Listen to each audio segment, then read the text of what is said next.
Donc, s'il vous plaît, laissez là. On est là pour régler le problème, pas pour expliquer des problèmes. Oui, mais on peut pas régler un problème quand on n'a pas pris le temps de le connaître en profondeur. Donc, on a entendu votre version, on va également l'écouter. Non, mais dites-lui tout simplement d'annuler la procédure de divorce et puis on passe à autre chose. Oui, mais il faut qu'on sache pourquoi est-ce qu'elle veut divorcer. Qu'on comprenne également ça. Ça va servir à quoi? Le plus important, c'est d'annuler la procédure et puis on continue la vie. Mais si vous saviez que vous pouvez régler le problème en privé, pourquoi vous êtes venu ici? On vous a écouté, il faut qu'également on l'écoute. Sois sage, ma femme. Monsieur, la femme sage ne renverse pas sa maison. Monsieur, c'est toi qui as commencé cette folie. C'est toi qui as fait que nous sommes arrivés à ça aujourd'hui. Donc, tu me laisses. Tu as eu ton temps. Tu as eu ton temps de parole. Donc, tu me laisses m'exprimer. Donc, frère Roland. Donc, vous prenez le téléphone, vous décrochez et vous entendez cette nouvelle. J'entends cette nouvelle. Franchement, j'ai eu froid dans le dos.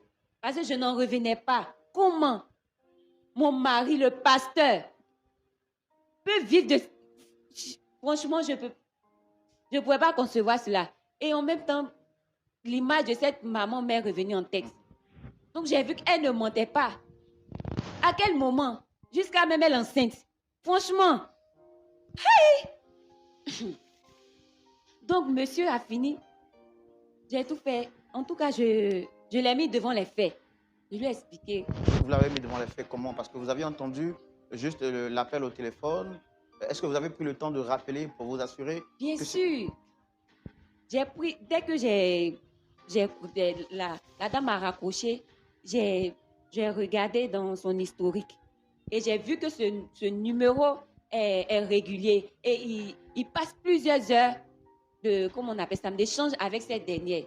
Donc, automatiquement, je suis allée dans sa corbeille pour voir tous les messages qu'ils ont eu, les échanges qu'ils ont eu. Une femme qui espionne son mari, c'est pas normal? C'est toi qui m'as envoyé à t'espionner.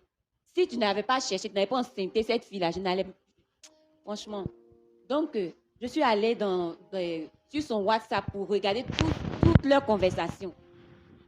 Et franchement, j'étais dégoûtée de ce que j'ai vu. Franchement, j'étais dégoûtée. Dégoûtée à un tel point que... Parce que vous imaginez, la femme d'un pasteur qui donne l'exemple. Moi-même, je me tue à prier pour ses soeurs. Et puis, imaginez, elles-mêmes sont au courant de ce qui se passe. C'est maintenant, je comprends, tout est clair maintenant. Je comprends pourquoi ces femmes-là me regardaient avec pitié, tout ça.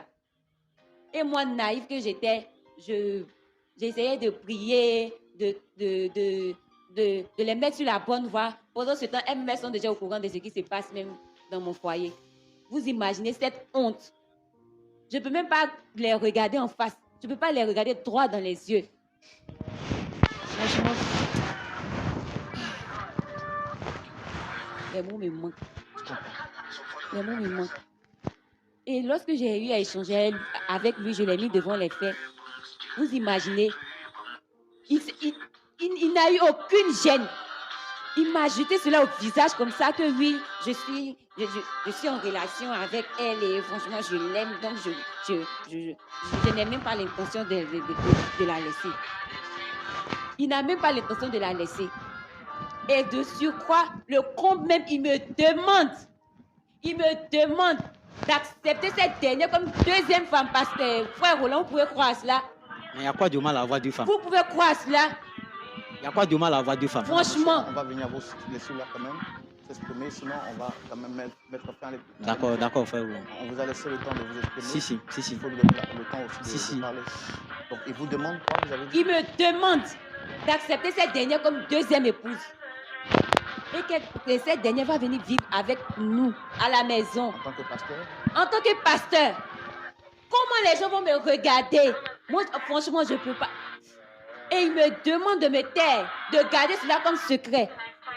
Et qu'il suggère qu'il allait me donner tout ce que je veux. Il allait me donner, en tout cas, tout ce que je désire, il allait me le donner. À condition que je me taise. Franchement, j'ai subi. Je ne peux pas me taper cette honte-là, pasteur. Frère Roland, excusez. Je ne peux pas me taper cette honte-là. Venir accepter cette dernière comme une deuxième épouse dans ma maison. Je ne peux pas. Parce que je n'ai pas été élevée comme ça. J'ai grandi dans une famille pastorale. Et l'éducation est comme ça. On nous a élevés dans la droiture, dans la sainteté. Et ça, je ne peux pas admettre cela. La Bible dit, le malheur peut arriver. Mais malheur à la personne par qui ça arrive. Ça, je ne peux pas m'associer à ce drame-là. Je ne peux pas. Donc, pour cela, j'ai décidé de demander le divorce. Je ne peux pas accepter cela aujourd'hui. Tout sauf ça. Demain, tu te tais, tu as eu ton temps de parole, donc tu me laisses parler. Frère Roland, moi, je ne peux pas accepter ça. Donc, je demande le divorce. Je ne sais pas si vous pouvez cautionner cela. Il ne peut pas se lever gaillardement, venir raconter, je ne sais pas, des bobas ici. Je suis un pasteur. Tu es un pasteur. Parle-moi avec... Regarde comment tu vis. Tu dis tu es un pasteur, regarde comment tu vis, regarde ta vie. Il a fait quoi de mal en fait? Regarde ta vie. Il a fait quoi de mal? Tu couches n'importe comment. Coucher avec qui? Il y a juste une deuxième épouse. Il y a quoi de mal à prendre deux femmes? Il est fier de cela. Tu n'as même pas honte. Mais il dit... Tu n'as pas honte. Le fait de... C'est écrit où, c'est écrit où dans la Bible où qu'on ne doit pas prendre deux femmes? C'est écrit où ça? Hein? D'accord. Abraham qui est le père de la foi. Lui-même qui nous enseigne par la foi, par sa vie. Il a eu deux femmes. David, l'homme selon le cœur de Dieu. L'homme selon le cœur de Dieu. Il a pris la femme de quelqu'un. Mais ça n'a pas empêché Dieu ça n'a pas amené Dieu à le tuer. Je dis. À quel moment où c'est le fait de prendre une deuxième femme peut devenir un problème? Reste dans ton foyer. Tu as toujours tes bénéfices de maman pasteur. Tout ce qui accompagne la vie de maman pasteur, tout sera à côté. Elle ne vient pas pour prendre ça. Accepte-la juste là. C'est pour t'aider dans le ministère. Est-ce que tu t'entends parler? Mais tu t'entends parler? Tu t'entends parler? Et puis figurez-vous, il me dit carrément que mon dossier est rayé, que je ferai. Abandonnez votre carrière professionnelle très jeune. C'est cela. Pour venir servir le Seigneur. Vous m'avez fait comprendre que dans ce service, votre femme qui était censée être une source de bénédiction, une aide, votre ministère représentait une gangrène pour vous. C'est cela. Au point de vous empêcher de faire le ministère pastoral. Il y a comme une opposition par rapport à ce que vous dites et ce qu'elle vient de nous dire. Elle vient de nous faire comprendre que pasteur que vous êtes, oui, vous entretenez une relation extra-conjugale. Oui ou non? Alors vous savez, frère Roland, c'est vrai, il y a une petite part de vérité dans ce qu'elle dit, mais c'est pas ça à considérer. Alors, elle nous a fait comprendre que cette dernière avec qui vous êtes est enceinte de vous. Est-ce que c'est vrai? C'est ma deuxième future femme. Il faut que... Non. Mais si elle me refuse, ça fait 6 mois. 6 mois, je fais comment? Non, je n'ai pas demandé les explications. Pendant 6 mois... Ce que je demande, est-ce que cette dernière, en dehors du mariage, est enceinte de vous, oui ou non? Bien évidemment qu'elle est enceinte. D'accord. Alors, vous êtes pasteur. Oui. Au nom de l'éthique pastorale, est-ce que vous trouvez normal votre attitude? Est-ce que vous justifiez par la Bible? Parce que la Bible que vous dites être le pasteur et le défenseur vous autorise à avoir une relation conjugale en dehors de votre mariage. Vous savez, frère Roland, la Bible est un livre spirituel. Et il ne faudrait pas le lire juste avec les yeux. Il faut le lire avec l'esprit. Et moi, quand je lis ma Bible, elle ne m'empêche pas d'avoir une autre relation à part celle d'avec ma femme. Alors pourquoi êtes-vous venu sur ce plateau nous faisant croire que vous êtes un pasteur martyrisé qui souffrait dans votre foyer parce que votre femme est devenue la honte de ce foyer? Alors que la véritable raison, c'est parce que vous entretenez une relation extra-conjugale que votre femme refuse de valider sur la base de l'éducation chrétienne et des valeurs chrétiennes qui lui ont été inculquées depuis sa jeunesse.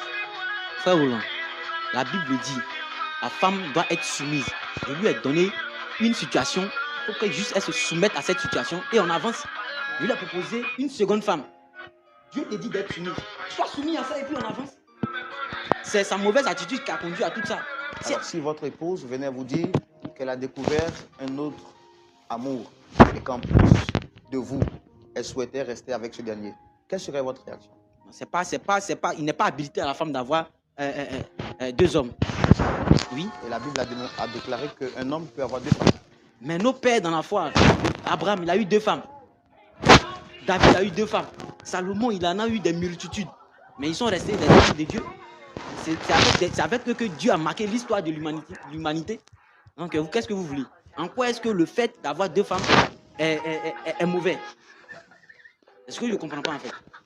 Et nulle part dans la Bible, c'est écrit que le fait d'avoir 2 femmes est mauvais. Si je suis en train de dire quelque chose de faux, dites-moi le contraire. Prouvez-le-moi bibliquement. Adjumani, ça va? Oui, ça va bien, pasteur Chimou. Qui est ton père spirituel? Mon père Tu spirituel. dis que tu as reçu l'appel de Dieu quand tu travaillais à 6 mois déjà, Dieu t'a appelé. Donc, tu t'es consacré entièrement à l'œuvre de Dieu. Dis-moi, est-ce que, à la base, il y a eu quelqu'un dans ta vie qui t'a donné une formation biblique et théologique avant de t'engager dans le ministère? Bien Ou évidemment. bien toi-même tu t'es formé sur l'état? L'appel, il est reçu de Dieu. Et donc, quand je reçois l'appel, Dieu me donne tout ce qu'il faut pour pouvoir m'engager dans cette œuvre. D'accord. Donc toi, tu ne sais pas pourquoi ta femme a des comportements de défiance vis-à-vis de toi au niveau de l'église, à la maison. Pourquoi elle refuse même de coucher avec toi? Toi, tu ne sais pas pourquoi. Je ne sais pas pourquoi. Tu ne sais pas pourquoi. Je ne comprends pas pourquoi elle agit ainsi.